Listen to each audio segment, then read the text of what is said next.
ktorému trénerovi by neodľahlo, keď prehrávate doma zápas 0-1 od 5. minúty, ste na 10. mieste v tabulke a otočíte zápas. Ja sa veľmi teším. Chlapci sa v šatni tešia takisto. Veru už nejakú sobotu nebolo pod Čebraťom tak veselo ako cez víkend.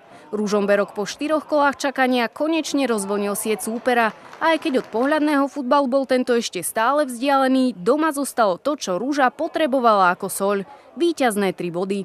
Futbalisti MFK navyše dokázali otočiť zápas, ktorý od 6. minúty vyzeral všelijako, len nevíťazne.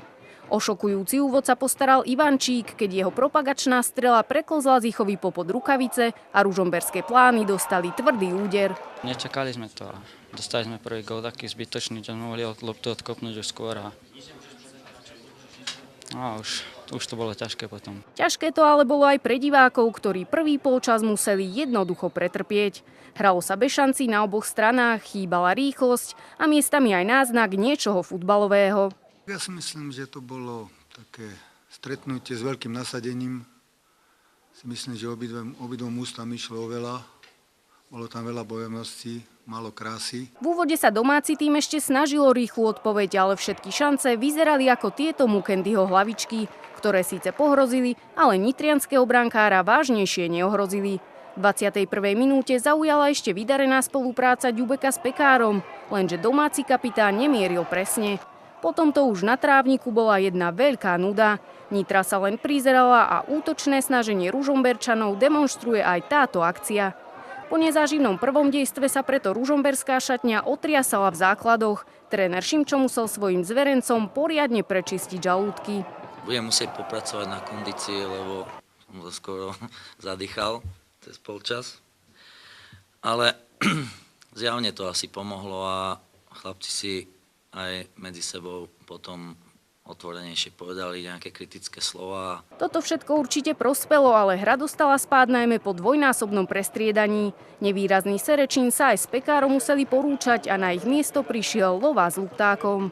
Chlapcom aj do svedomia vstupu tréner cez polčas a aj vedenie asi bolo v šatni, neviem ako to ja. Tak nás tréner nasadil za Andým Lovásom, že to máme troška rozbehať, tak podarilo sa. Ešte pred výmenou musel Zich vyriešiť Mikušovu gólovú strelu z priameho kopu, no a potom už začal hrať Ružomberok.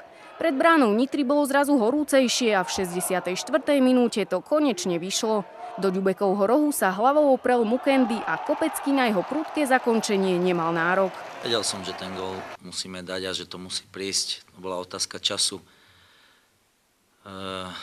Celý týždeň sme v podstate podobné situácie na tréningoch robili a som rád, že to vyšlo. Rečou novinárskych štatistík Ružomberok v lige skóroval po dlhých 466 minútach a po tomto momente hráči opäť dostali krídla. Súpera síce nezvierali a nežmýkali, ale držali si ho pod kontrolou a v 76. minúte nacvičený center vyšiel aj po druhýkrát.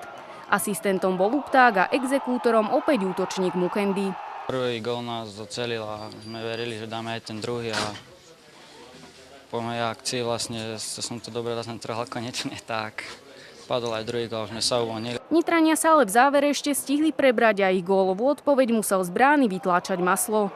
Vyrovnanie mal potom na hlave ešte Ivančík, ale milimetre našťastie hrali proti nemu.